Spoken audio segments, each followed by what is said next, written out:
There's an article that Ron Jeffries wrote, the very famous Ron Jeffries in the Agile circles, in 2013. So a billion dog years ago, basically. In Agile terms, that was 15 careers ago. Wrote this article called "Estimation is Evil." The tagline of the article, like the single point that a lot of people will point to in the article, is to say even Ron Jeffries, who created Story Points, says he doesn't like Story Points. That's why this article is famous. But I figured it would be like for a little trip down memory lane, for a little context to anyone who might hear that little soundbite. Let's have this podcast, let it live on the internet in perpetuity. Absolutely. Yeah, and we're going to crawl through this article, pointing out select quotes, snippets from the article. It's interesting that because 2013 is what you just said, right? And that was 10 years after the manifesto, something like that. So 1,000 years, yes. Yeah.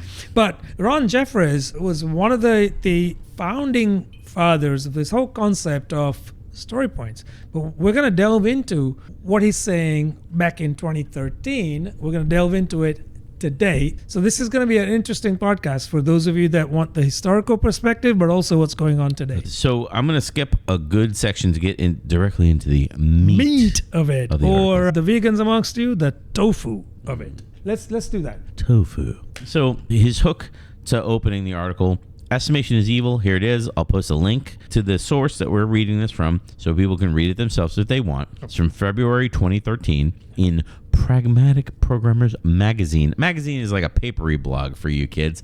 And then he says, many teams, I believe it's most Agile teams, get some improvement from applying Agile values, principles, and practices. That's his first sentence. Right. Kind of a nonchalant first sentence. But he calls out undistinguished teams often seem to have excessive concern for one or more of these things, which is completing a predefined backlog of work, asking for, quote, everything to be done by a fixed date, and improving the quality of their estimates, and basically being able to say how long it's going to take to do, quote, everything before they start doing, I don't know, not quote anything, like anything. Yeah. So look, it's 2013, right? Get into your DeLorean and go back to 2013. You're going to find that a lot of people are looking at exactly what he's portraying here, which is here's a date. You're going to hit that date. And here's all the things you have to deliver by that date. So those of you that are PMPs, even if you haven't recovered yet, you'll recognize the iron triangle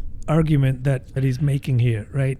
Without saying as much. So that's really what this is about. Back in 2013, it was you have to meet this date. You have to deliver all these things by this date.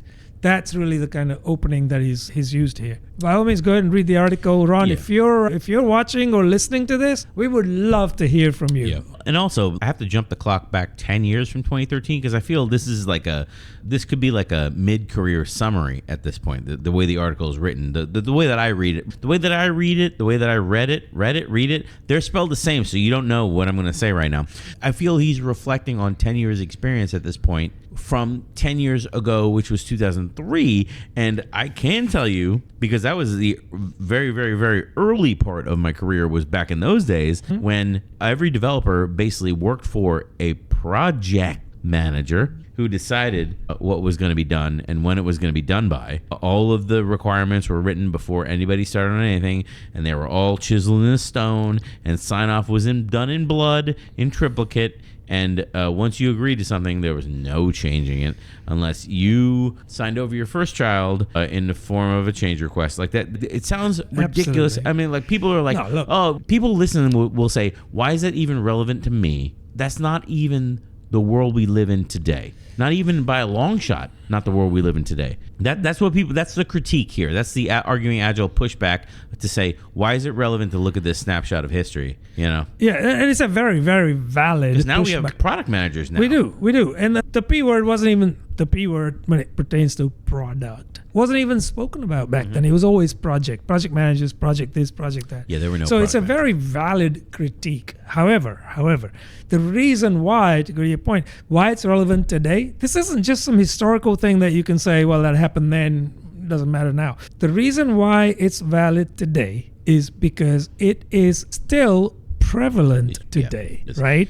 Whether you recognize it or not. So the point of this podcast is for you to look at it, in your own environments, look at it and go, do we have some of that? All of that? Any of it? And then if you align to any of that, this is where the value comes into play here. The dates are the years at least, are very relevant here, because 2003, right? Yeah, but you know the funny part about like history repeating itself that you're kind of dipping into. Yeah, I'm just getting that. Is like, how long are the misinterpretations of Taylorism gonna stick around? Right. Like they've stuck around for well over 100 years at this point. Right. How much longer do people need to think that, oh, we all know that software development, there's not one right way to do everything. There are multiple ways, Sure. some of them more right than others, but certainly equal on the quote correctness of doing things. So like how long are you going to apply this incorrect application of management to this new method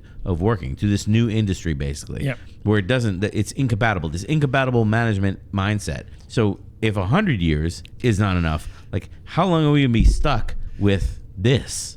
Well, this is what we'll do. Let's put this podcast in a time capsule, and 10 years from now, I'll put Siri, set an alert for 10 years. Oh, my Siri just did that. No, seriously though, yeah, that would be so revealing if we did that, right? But again, why? In 10 years' time, where are we going to be? And why is it relevant today and all of that? Because this is not a binary thing. It's not like, okay, 2003, something happened, 2013, this happened, and then 2023, we're completely... You don't have that compartmentalism. Did I say that right? This is a stroke, if you like, of an artist's painting that doesn't have any ending. This is the sound of a bell that never actually stops. It decays, kind of like my name. It never stops, okay? It just decays, trust me. So why is this relevant? Because it impacts you. You just don't do things. You either don't know it does, or you don't know how much it impacts you, right? So when we're back again from that time capsule, we're going to tell you, hey, knock, knock, knock, wake up. Do you still think that this is impacting you? All right. I was going to say back to the article, but I'm going back to here. So he talks about undistinguished teams. Undistinguished teams. The distinguishing characteristic of undistinguished teams is they have an excessive concern for one or more of the following, and I will shortcut you to the end. One or more of the following is they really like to have fixed dates and estimates for, quote, everything they could potentially work on. So he says they're excessively concerned with estimation. These concerns are understandable. Most organizations' experience with software development is not good. Promises are made and not kept. Projects that were supposed to be done on a certain date dragged on and on, burning valuable time and money. Like, again, this is a time capsule from 2003, redescribed, unearthed, and rediscovered basically in 2013. Not a lot has changed with certain teams. They gave it a different name then and called it software crisis because software had been more prevalent between 2003 and 2013 in those 10 years. So one thing I want to highlight from his first paragraph, he says, these are the things that cause an Agile project to be about 20% better than whatever was going on before. So he's saying, oh, we got an improvement with Agile applying it, but it's only about 20% better with whatever was happening before.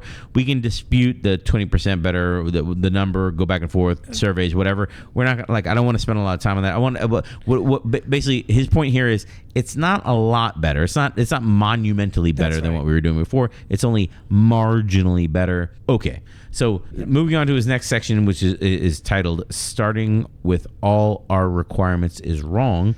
He has the zinger of most of us were taught to write down all our requirements at the very beginning of the project. There are only 3 things wrong with this: quote requirements, quote the very beginning of, and quote all. So basically everything. Basically and I can definitely relate to this. This guy basically nailed the essence of what we were doing back then and why what we were doing was very ineffective, right? So in project management, you treated the customer different to your own teams because it was us and them. They paid, we received. And you had the customer write down what they needed and not just kind of sort of write it down and then come back and revisit. No. Write it down, sign off on it, and then you say, okay, it is now fixed. These are your requirements. That's what Ron's saying here. And so when your teams start delivering things to the customer and they start seeing the early iterations, because remember, that word I'm actually being kind to lend back to that era. We didn't have iterations. So when the customer finally saw something, it wasn't quite what they wanted, and they said, yeah, we don't want this now. We know we said we wanted that a year ago or 9 months ago. Immediately, the providing organization, you, said, but you said that and you signed off on it. Now you're saying you don't want that. So, that's fine, right? Mm-hmm. We're customer-centric now. Well, because Michael Porter had been around and the people are now thinking more about the customer, and they're saying, yeah, fine, it's okay, but we need you to now sign off on a change request because you're changing your mind. You want something different, right? That was the era that Ron is speaking of, and I've lived through that. Let me tell you this: it was extremely painful because it really bled through any trust you had built up with your customer, right? Their business changed, the business climate changed. Mm-hmm. How do you satisfy that over 9 months if you're just going to stand there and say you said this and now you're saying something different? Sure. That's what Ron's talking about. So all our requirements, they didn't even know what the requirements were. They told you what they were in good faith. Well, he kind of summarizes in this section. He says the bulk of the value, he's saying from the requirements, quote, requirements. Yeah. He's invoking the 80-20 rule and saying the bulk of the value, so 80-20 rule, 80% of the value of requirements comes from comes from 20% of the so-called requirements. Right. So he says the worst case scenario, kind of in the last paragraph of this, starting with all our requirements is wrong section, he says, worse yet, when we write down all our quote requirements, we act like this is the very last chance to ask for anything. So the idea is like, well, when you write everything down, only 20% of that has value, or 20% of that has more value as compared to the rest of everything you've written down. So I'm fine applying the super loose and fast 80-20 rule to a giant PRD requirements document. We did a podcast on the PRD before. You were like I think in that podcast, not to summarize because I'm not going to be able to remember it because it was more than like a day ago, but in that podcast, you had mentioned like, well, it's supposed to be a living document. You have to go back and update it. And I was like, yeah, but I mean, when I use Jira, like, why do I need a separate document if I'm using Jira? All this stuff lives over there. Why do I have to update it in both places? And if I'm not updating it in both places, doesn't the PRD become like a snapshot in time type of like time capsule of like at this date on this whatever we thought the project was going to be this, and now with many changes and discussions over time, it's going to be different. So you can after this podcast is over, you can go back and listen to our PRD discussion because we touched on a lot of similarities in here. We absolutely did. It's still on our audience to think about this 80-20 as an absolute. It can be whatever, right? It doesn't matter. The thing about this is back in 2013, there was a lot of this us and themism, and we always said, well, the customer doesn't know what they want, right? They say something and then they change their mind as if that was an anomaly, right? So that's how we treated it, and we almost penalized them. And we said, look, you change your mind, you have to pay in the form of a change request. That's more money. And they're like, well, how's it our fault? We didn't tell you something wrong. We told you what we knew to be the right thing at the time. And now time has changed. So there was that sort of dichotomy in place, and it was very difficult to live through, especially if you work for a large organization, right? Because the numbers were bigger, right? And you had competitors. 2013 is about the time when some of the early competitors of yours, whatever industry you're in, started to think about Agile. And they started to think, oh, this isn't maybe the right way to do things. And they started to embrace customers, including your customers potentially, and say, come on board, right? We'll work with you and we'll just kind of figure it out as we go along, right? And that's what Ron is trying to kind of summarize here in his article. Yeah. But that article goes back to 2013. That shows you the forward thinking that he was projecting at the time. All right, let's cut back now. So he's in the next section, which is estimating when will be done is wrong, forcing the answer is worse. That's the section here. Yeah. And the key takeaway in this one is he says, we push back on developers' estimates, leaning harder and harder until we're sure we squeezed out all the fat they have left in their estimate. Sometimes we even just tell them when They have to have it done. So and then at the bottom, the little tag on to what I just read is, I'm pretty sure no one in the room believes that date. If this is a time capsule, this is a very accurate time capsule, because again, back in the day, like at the very beginning of my career, everyone worked for a developer, QA, whatever, BAs, documentation, whoever the quote IT department. Yep. You all worked for it was a matrix environment where nobody was employed by the project. Actually, that might not be true, because the project manager might have a budget, and the project manager might go out and hire a team to implement a software project. So the project manager might actually be your employer.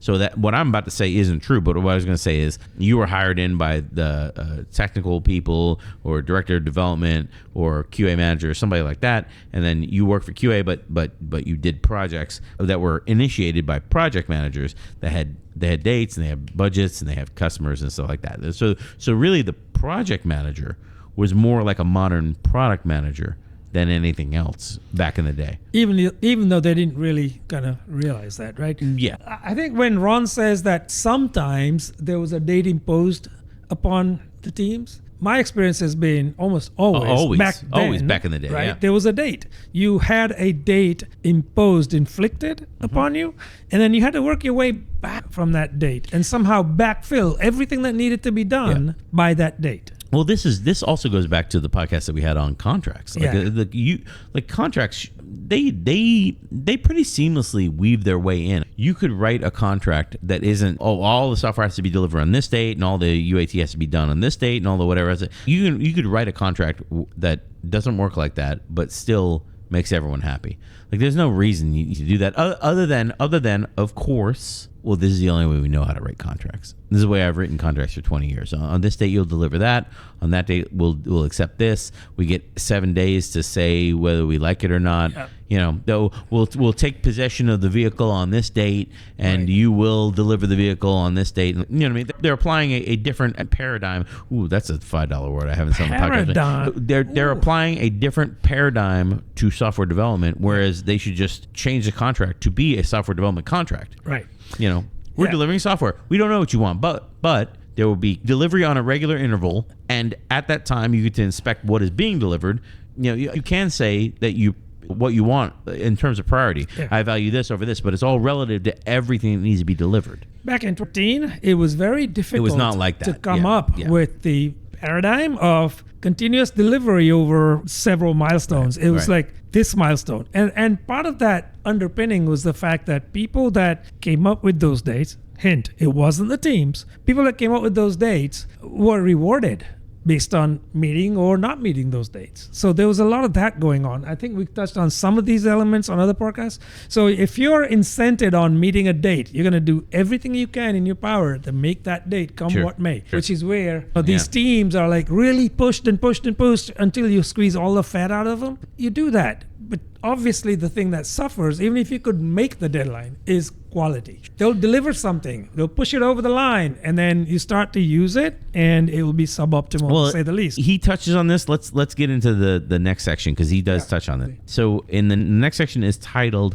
Agile Teams Work in Short Iterations, period. They pick an amount of work that they forecast they can accomplish. Too often, the product owner or member of management expresses disappointment with the amount of work that the team has picked, and encourages them being the team, /urges them, /demands them that they take on more work. And the quote here is, people need stretch goals. Stretch goals. Yeah, I wanted to bring up the idea of stretch goals. I hope it'll land in the middle of this podcast. That way most people have stopped listening when I bring up stretch goals, because there is a framework out there that specifically has stretch goals as a part of their planning, which is hilarious to me, because when I set sprint goals for my team, I've done this for years, by the way. When I not to be the hipster product manager. There we go. That should have been our podcast name. The hipster product manager. The hipster product manager. The hipster agile coach. That should have been. We're going to create 2 different YouTube channels now. There is a framework out there. I definitely talked too long. There's a framework out there that incorporates stretch goals in the nomenclature. That actually is a thing. This is your sprint goal. And these are your stretch goals. So again, if you get nothing from this podcast, and if I'm going to cut a clip from this podcast, this will be it. My name is Brian. I'm a professional product manager. I've been in the business of product management since about 2018, and I'm here to tell you, you don't need stretch goals. You just need goals. You just need one goal. Because a team will find it difficult enough to hit one goal, quote, on time. They don't need 1,000 goals. Starting a sprint, setting one goal. The top business priority is this, and then fill in the blank.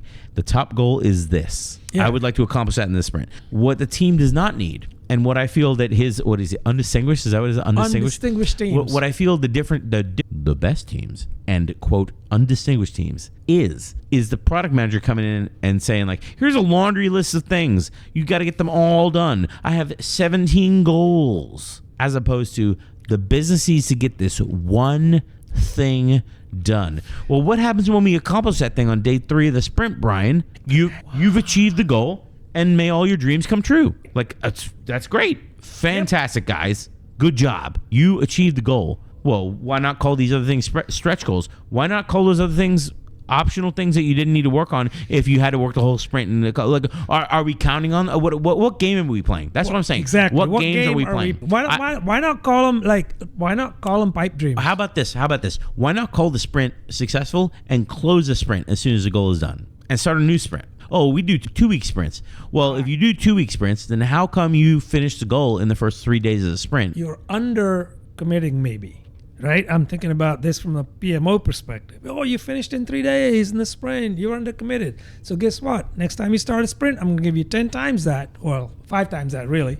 Right? So that you can have 10 of those plus the 5. Stretch goals are one of those things where when you as a team member, whatever your role is on the team, when you are presented with stretch goals, your immediate counter should be, if I meet that stretch goal, how much are you going to pay me? Right? Because there's no incentive to meet stretch goals. To your point, you finish in 3 days of a 10-day sprint. You finish the one and only valuable goal that the team has decided upon, or however, right, been dictated. But you finished it.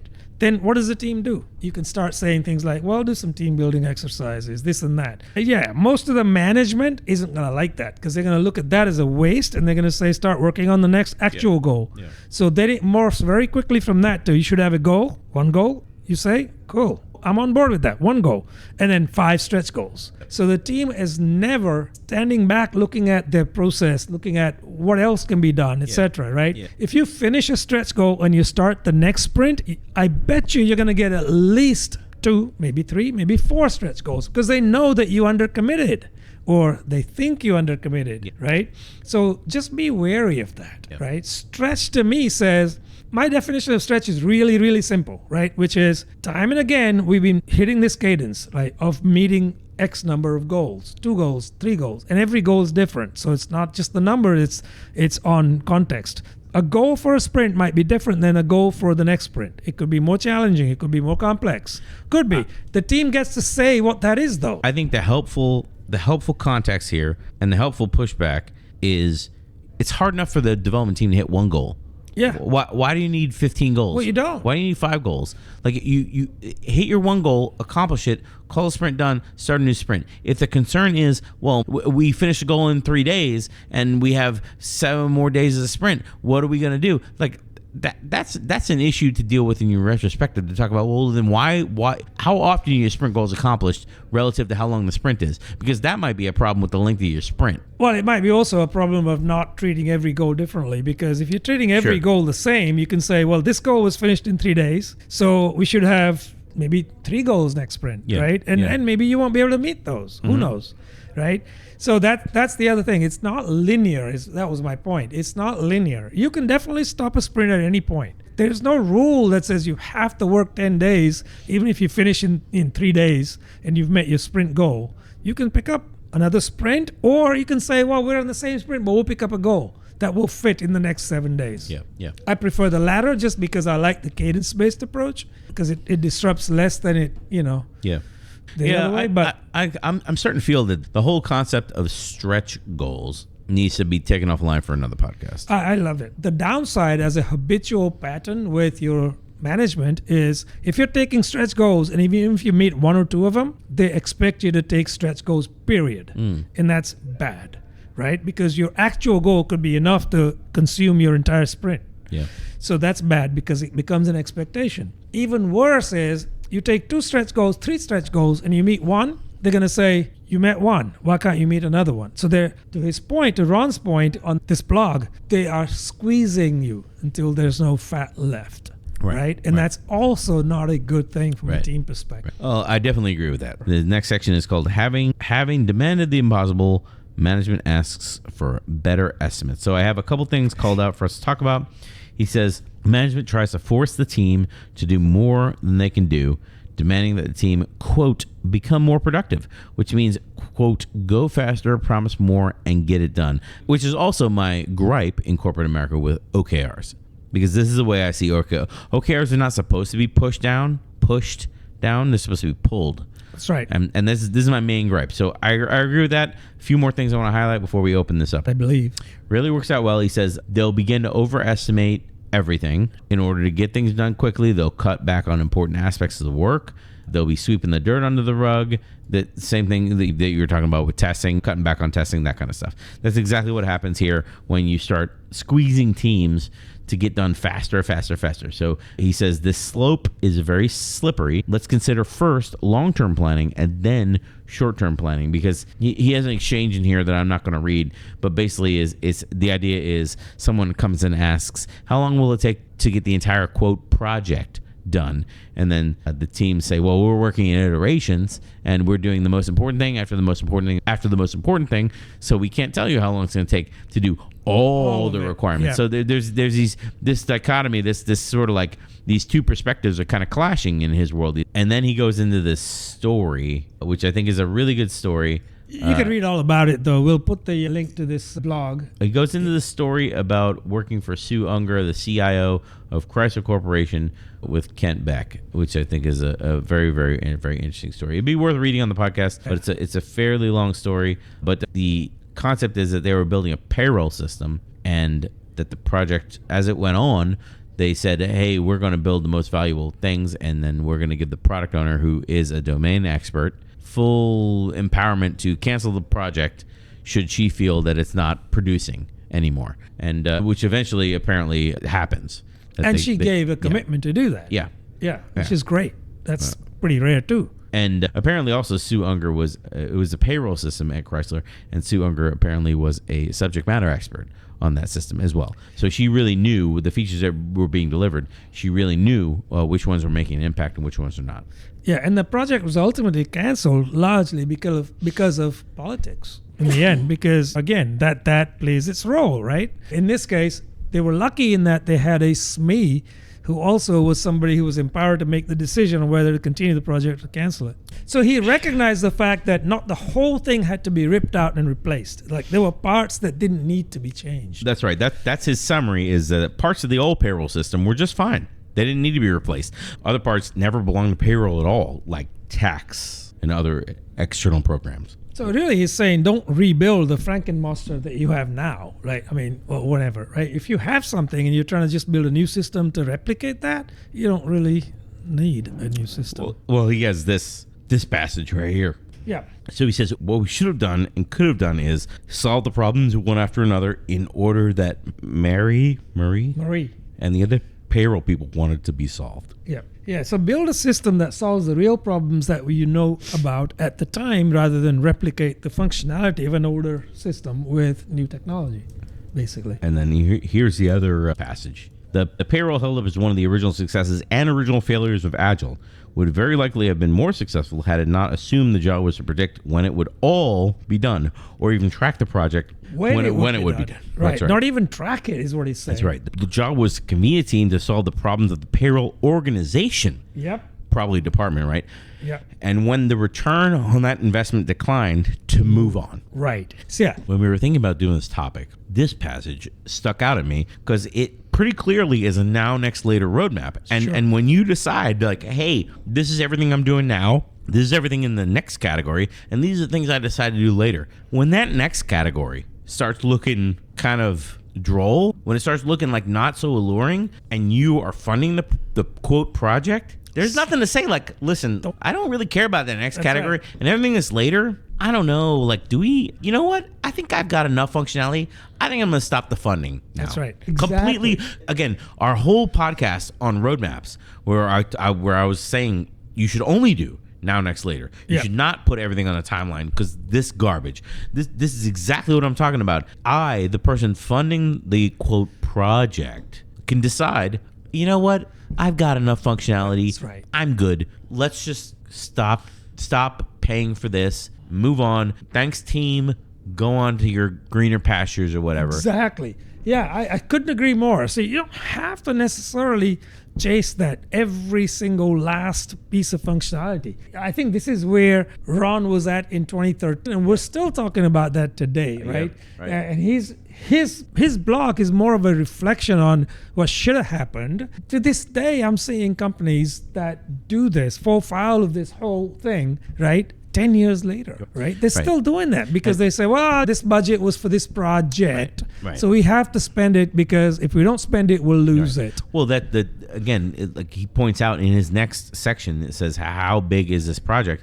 He says, like, this mindset survives that before the business engages in something or commits money to something, they want to know, quote, how long is this going to take?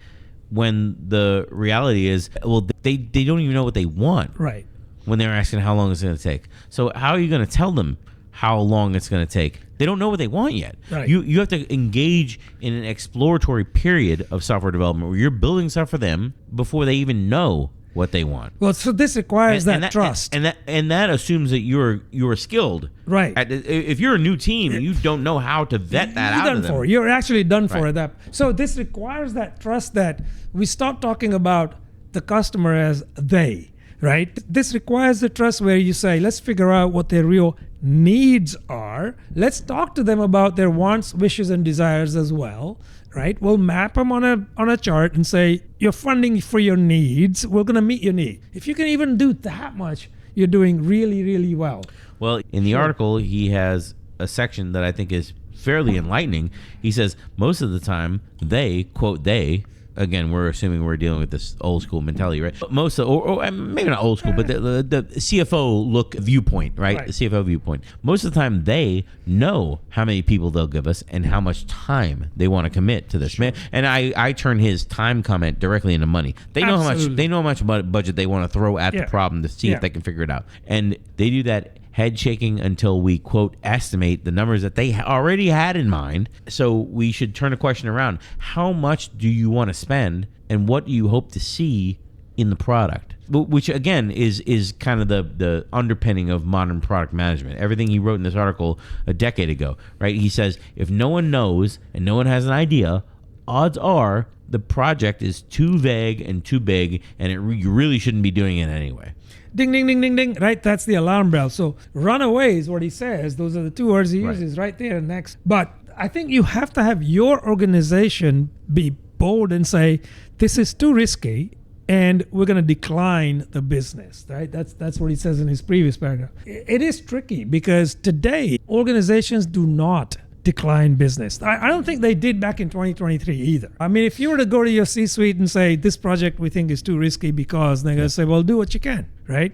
We need the business because we need the oxygen to keep the organization going. We need to pay you and everybody else. I believe that, yeah. I think it's incumbent upon whoever is taking on the work, whatever your role is, to say, let's stop this whole idea of a divide between us as the provider organization and them as the consumer organization, and say, let's partner with them in a true sense of the word, and have them understand that they can't have everything because they don't have an unlimited budget, first of all, and make them realize that, right? And then, but don't penalize them and say, write down everything you need right now in blood, and then we'll hit you with change requests. There is a medium in the middle of all that which says, given the money you have, you, customer, decides how much you want and what you want until that money runs dry. If you can satisfy what they want when they want, you've won. right? Don't worry about when the money runs out, because when the money runs out, it runs out. They can walk away and say, we got what we wanted. We got our money's worth, basically, right? Yeah. And that's enough. We have a different podcast coming. I haven't put it on the list yet, but we have a different podcast coming about satisfying our customers, right? I think that's a worthwhile podcast because a lot of people focus on that, but we have a slightly different take on that. So just to kind of throw a little thing out there to whet your appetite. But coming back to this, look, how much work should we accept this time around is a loaded question, because oftentimes people will say, well, how much money do they have to spend? Because we can always get more team members. Okay, stop. Right? That isn't really what this is getting to the crux of.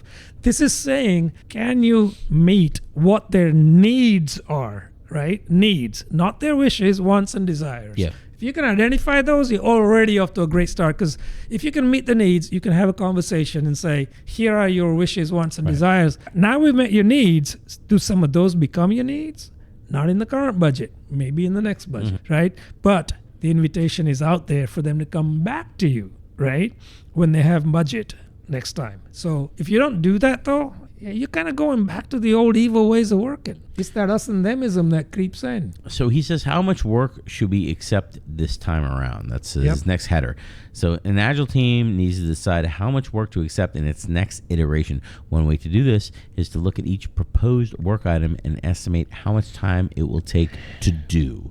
So now we're in the meat and potatoes of the article. So here's the soundbite. It's coming up right now. I'm just warning you. There are a number of ideas at how to estimate using something other than time. Points, gummy bears. I love gummy bears. Fibonacci, t-shirt sizes. These were originally invented to obscure the time aspect so that management wouldn't be tempted to misuse the estimates. I know. I was there when they were invented. I may actually have invented points. And if I did, I'm sorry now. That's the thing that gets quoted out of here. But he says there's a good idea hidden inside of these methods, which is to compare one feature idea to another and think about whether it's larger or smaller, right? The relative estimation he's saying is still important. He says we're doing all this to decide how much work to take on in an iteration. We might want to improve our ability to do that, and we might benefit from thinking about why we thought the thing would be easy and it turned out to be hard. So we want to inspect afterwards. We want to retrospect afterwards of why we thought something would be easy or complex or not complex, and look at it afterwards. So the soundbite. Oh, Ron Jeffries says you shouldn't use story points, and he's sorry for inventing them.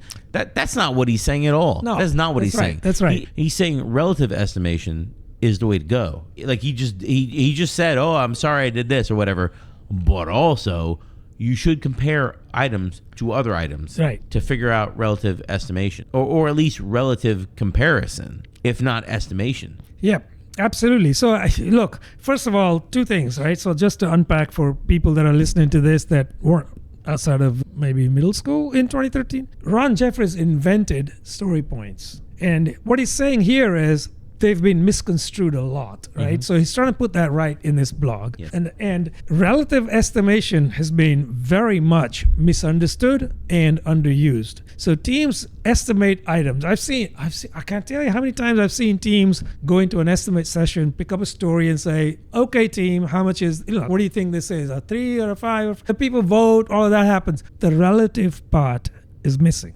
right?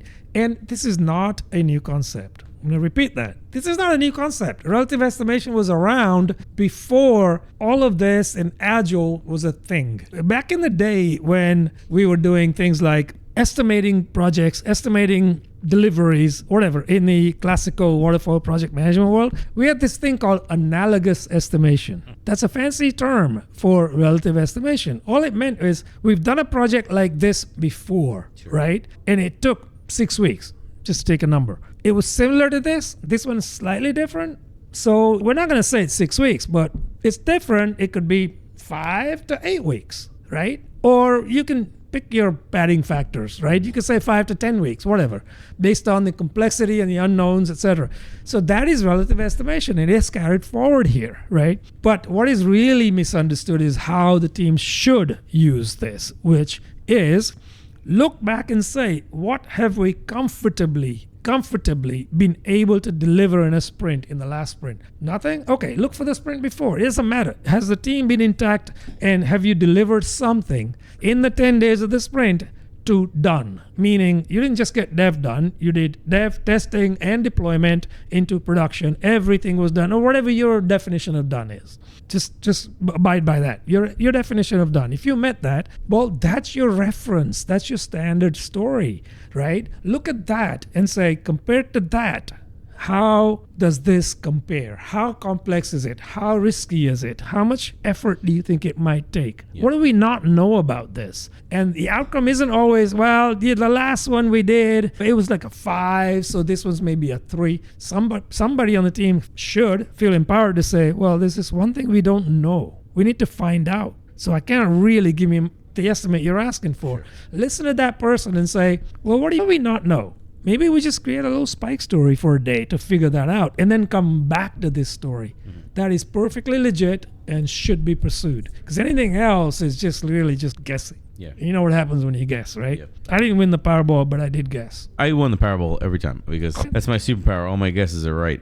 Yeah, think about that one. That was an inside joke. Yeah. Moving into the summary. We're moving into summary. Here we go. So he says, what's his advice? Out of the whole article, what is his advice? So he says he's got 2 ways that you can go. The second one is better. So the first one he says is you can he says the big guys. The big guys, quote big guys. The Vinnies and the Joeys. That's right. The big guys, they're going to pick a date anyway. Yeah. So you might as well pick a date before they pick a date. Yep. So that's his first one. I'm going to skip straight over that because it's obvious. It's kind of a facetious kind of a suggestion. And I'm going to cut the second one. He says, put a person in charge who understands the problem with the right people who understand how to solve problems, and then solve the problem in the order of importance. Yep. Solve those problems and then ship on a regular basis right away and get feedback and have observability as to what the market says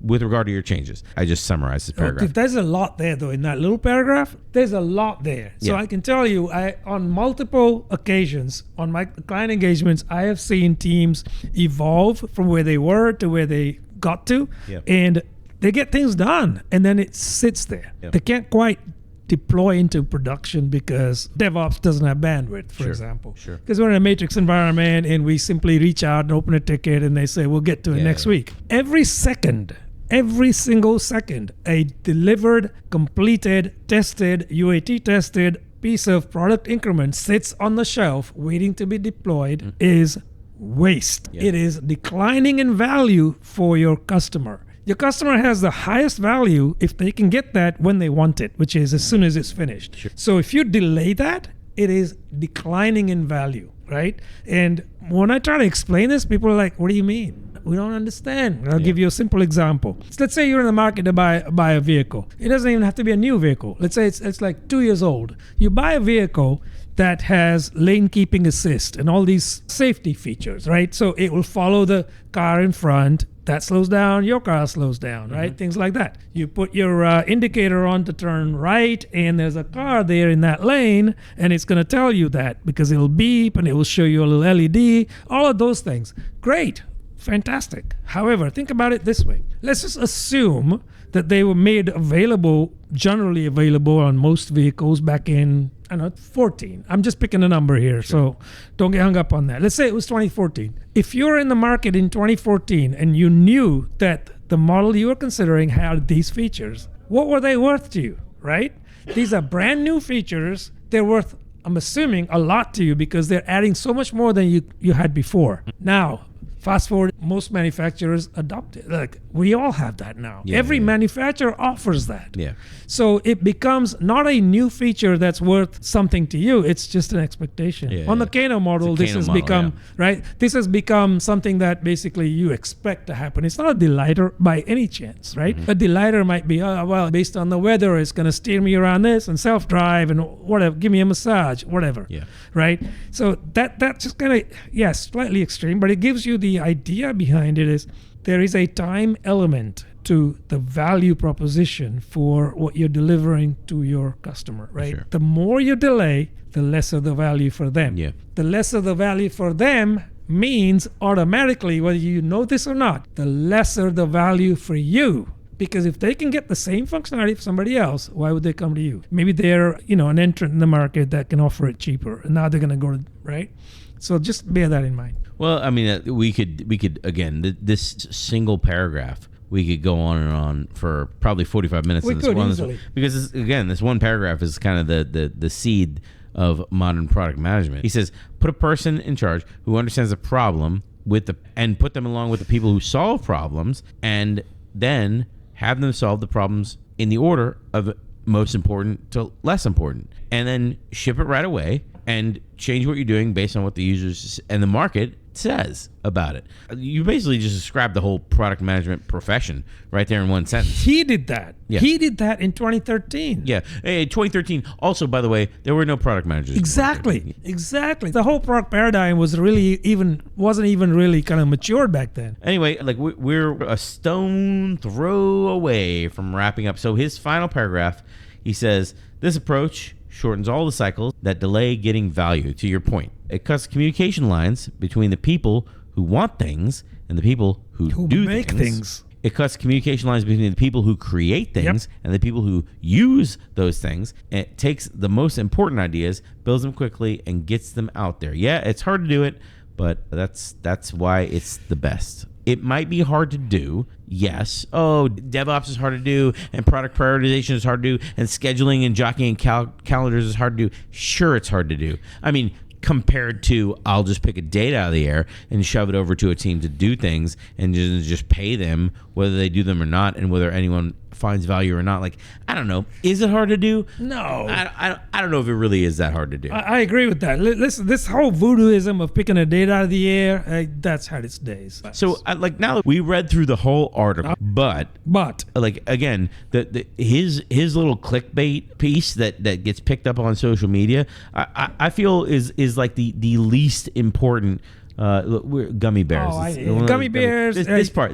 Story points. I know I invented story points. I'm sorry if I invented story points. Like, he says that in one paragraph, and the very next paragraph outlines, yeah, you might not like story points, but I still suggest the good idea of compare what you're doing to something else that you did to see if it's larger or smaller. Listen, this whole concept is so misunderstood out there in the wild, of course, right? Story points. People are like, why don't we just use time? Why don't we do this? Why don't we do it? Why Fibonacci? Why don't we just use straight line? Anything. You use 1, 2, 3, Fibonacci, doesn't matter what it is. Sure. So I, in the past, on at least 2 occasions, have used a fruit scale for story, like sizing, not story points. But you don't understand story point, you don't agree with them, fine, just throw them away. Yeah. Right? Just say, let's just look at something that you were able to deliver in 10 days. Mm-hmm. It's a sprint in 10 days. And we'll just say, well, that's the size of, I don't know, watermelon. What if it was 10% bigger, whatever way? Yeah. Bigger effort, bigger complexity, whatever, right? Would we still be able to deliver that in that same 10-day period, right?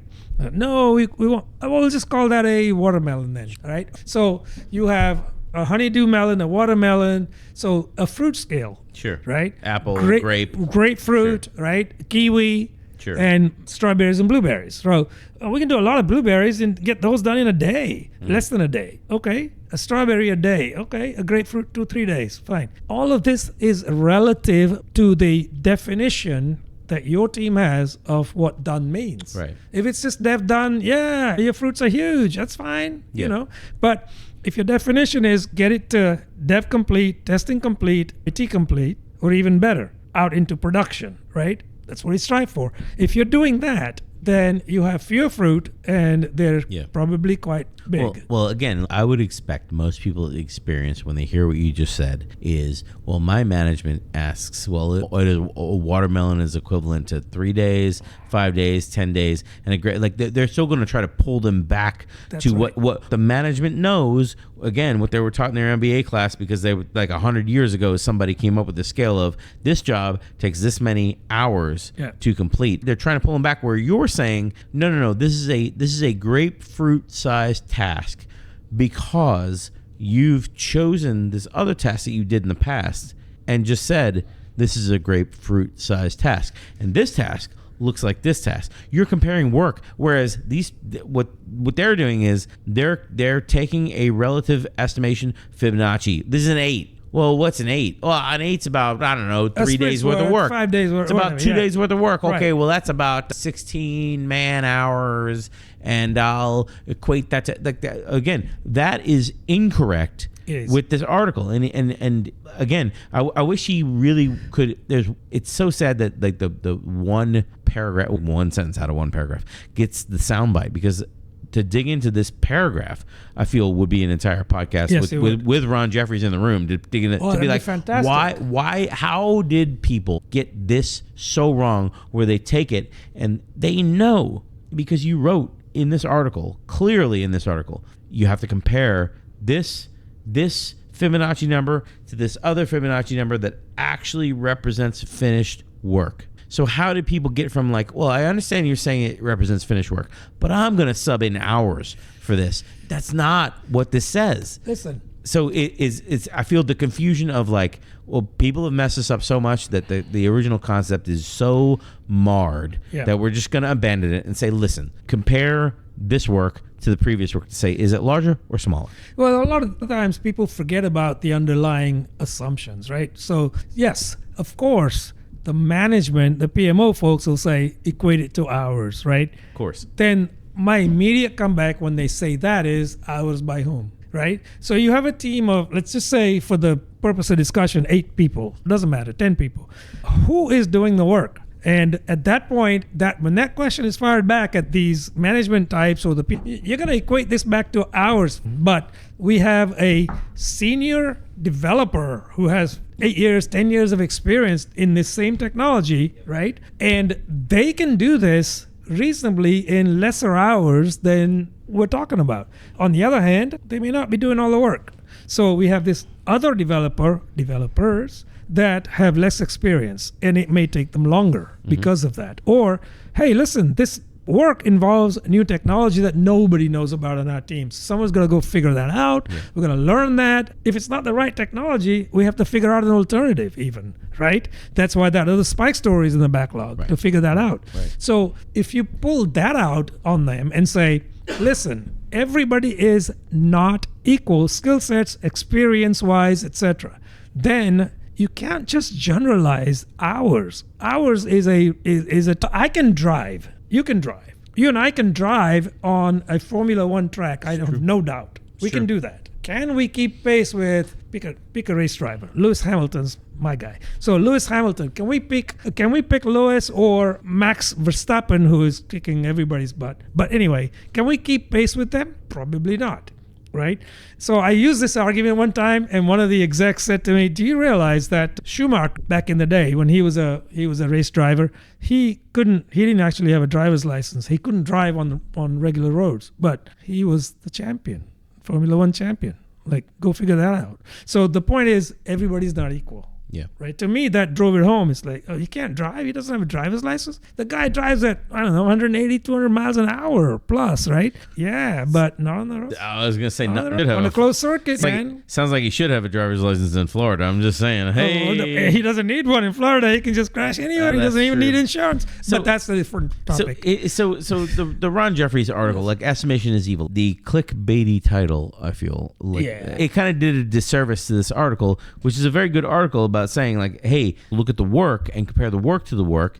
And the estimation that is evil, what he's talking about, is picking dates out of the air and just going and saying like, well, you're going to pick a date, so I'm going to pick a date first. Right. So at least my date might be closer to reality than your date, because we know someone's going to pick a date. And this whole rat race of estimation, that is the evil that he's talking about in here. Exactly. He's not talking about story points specifically being flawed. No, that's right. But people blame him for that, which is why he's apologizing for it, I feel. And that was in 20. I understand. But again, for everyone listening, we've read many excerpts out of this article. I'm going to link the article down in the video /podcast. and people can read it and come to their own conclusion and comment below if anything that we missed, anything that we didn't, or if we're wrong on any of these points. Again, I got kind of tired of the clickbait of referring to this article and Ron for sure taking Ron Jeffries' holy name in vain or something. And well, listen, Ron, if you're listening, we would love to hear from you and love to have you on a podcast, because I really agree with your ethos of getting something done and getting it out there in the wild as soon as you can. That's just what he's saying in the last 2 paragraphs. Get the product out there, see what happens, take the most important ideas, build them quickly, and get them out there. I couldn't agree more. And speaking of getting things done, we're done. That's it. Thank you for staying with us, everybody.